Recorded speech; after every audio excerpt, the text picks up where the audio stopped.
अस्सलाम वालेकुम। मैं सैयद सरवर चिश्ती अजमेर शरीफ से।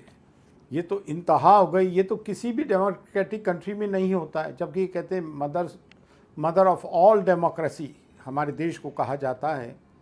बहराइच में आप मुसलमानों के घर पे एक भीड़, नीचे भीड़ खड़ी है, डीजे बज रहा है, मुसलमानों को अनाप शनाप कहा जा रहा है। घर पे चढ़ के हरा झंडा उतार के मुसलमानों का और भगवा झंडा लहराया जा रहा है। तो फिर फूल तो बरसेंगे नहीं। जो हुआ तो यही होना था। न्यूटन्स लॉ ऑफ मोशन है, for every action there is equal and opposite reaction. ये कुदरत का कानून है।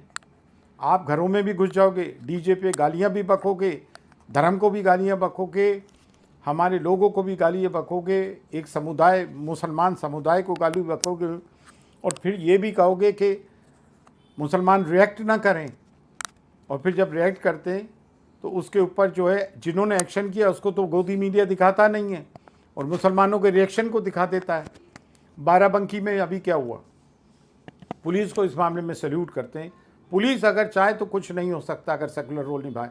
वहाँ पे भी डीजे बजा, मुसलमानों को माँ बहन की गालियाँ बकी, पूरे समुदाय को गालियाँ बक रहा है, हमारे धर्म को गालियाँ बक रहा है। वो तो पुलिस ने तत्परता दिखाई और 3 हिंदूज़ को गिरफ़्तार किया और 40 को 3 पे FIR लगाई और 40 को गिरफ़्तार किया। ये तो आए दिन का हो गया। नूपुर शर्मा से लेके यतीनन तक हमारे प्रॉफिट मोहम्मद सल्लल्लाहु अलैहि वसल्लम की शान में गुस्ताखी करते हैं। आज तक पकड़े नहीं जाते हैं कि हम किसी देवी देवताओं के लिए ऐसा कुछ करते हैं। कोई हमारा धार्मिक जुलूस निकलता है तो हम किसी के मंदिर पे जाके हमारे हरे रंग के झंडे लगाते हैं कि हम डीजे बजाकर उनको गालियाँ बकते हैं, लेकिन किसी पे कोई कार्रवाई नहीं हो रही। मुल्क के प्रधानमंत्री खामोश। लॉरेंस बिश्नोई जेल से सुपारियाँ लेता है, नामचीन मुसलमानों को मारता है, कभी सिखों को मारते हैं। तो जब तक गवर्नमेंट का हाथ नहीं हो तो क्या ऐसा हो सकता है? मेरा एक क्वेश्चन है, क्या ये हो सकता है? क्या ये मुमकिन है? धर्म के अंदर क्राइम भी जोड़ दिया। तो ये तो धार्मिक एक जो है रैली ना हो के एक सांप्रदायिक रैली हो गई। आपने अपने लोगों को धर्म से हटा के जो है उनको कम्युनल बना दिया है, सांप्रदायिक बना दिया है। इसका नुकसान तो आपको उठाना पड़ेगा। हम तो कभी ऐसा नहीं करते। हमारे देखिए ईद पे नमाज़ पढ़ने जाते हैं, दरूद शरीफ पढ़ते हुए जाते हैं, खामोशी से लौटाते हैं।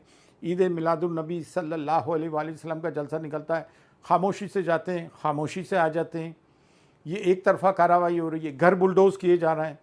इसे इसराइली मैकेनिज़्म कहेंगे। 1967 में पहले गाज़ा में घर तोड़े थे इसराइलियों ने, वही पॉलिसी को अडेप्ट कर रहे हैं, उनकी पॉलिसी चला रहे हैं। वो तो एक बहुत छोटी सी जगह है। हिंदुस्तान तो बहुत बड़ा है, एक कंपोजिट कल्चर है हमारा, डाइवर्सिटी है, यूनिटी एंड डाइवर्सिटी है, उसको आप बर्बाद कर रहे हैं। मोहन भागवत RSS के चीफ कहते हैं हिंदुओं से कि हिंदुओं एक होकर रहो। अरे कहना ये चाहिए था देशवासियों एक होकर रहो। अगर हिंदू एक होकर रहेंगे तो फिर हम मुसलमान भी ये बात कहेंगे कि माइनॉरिटीज़ तमाम जो माइनॉरिटीज़ हैं वो एक होकर रहें। हमें भी फिर हक है बोलने का, तमाम माइनॉरिटीज़ एक होकर रहें।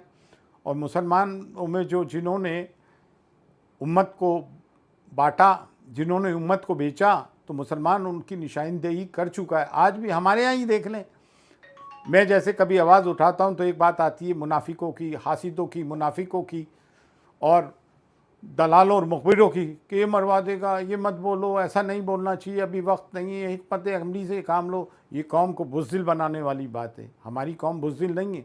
हम ये नहीं कह रहे हैं कि आप किसी को डराओ, लेकिन डरना भी तो जुर्म है। ना किसी को डराओ, ना किसी को से डरो। लिव एंड लेट लिव, प्यार मोहब्बत से रहो। लेकिन ये मुश्किल कर दिया है हमारा जीना। अब हम FIR, प्रोटेस्ट, प्रोसेशंस भी करके देख चुके। अभी तक नूपुर शर्मा से लेकर ये बंद नहीं हो रहे। अभी जैसलमेर की तरफ भी किसी ने प्रॉफिट मोहम्मद सल्लल्लाहु अलैहि वसल्लम की शान में गुस्ताखी की है। कब तक हम ये सब चीज़ें बर्दाश्त करते रहेंगे? गवर्नमेंट से हम ये सवाल करते हैं। फ़ी अमानिल्लाह, अल्लाह हाफ़िज़।